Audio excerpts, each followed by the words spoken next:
చెప్తున్నానంటే ప్రతి రిఫరెన్స్ తీసి చెప్పాలంటే చెప్పగలుగుతారా? మనకు సమయం ఉందా? మీరు చదువుకుంటే మీకు ఎక్కువగా అర్థమవుతుంది బైబిల్ గురించి.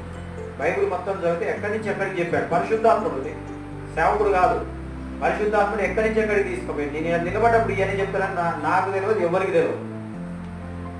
సిమిలారిటీ ఉన్న రెండు విషయాలు ఏంటంటే, మీకు అక్కడిక్కడ రాసింది దానికి ముందుకున్న దాని తర్వాత ఉన్న చరిత్రలు మీకు తెలిసింటే ఇంకెక్కువ మీకు అర్థమవుతుంది. నేను చెప్పే పాత నిబంధన కొత్త నిబంధనకు సిమిలారిటీ ఉన్న రెండు విషయాలు నేను చెప్తున్నా.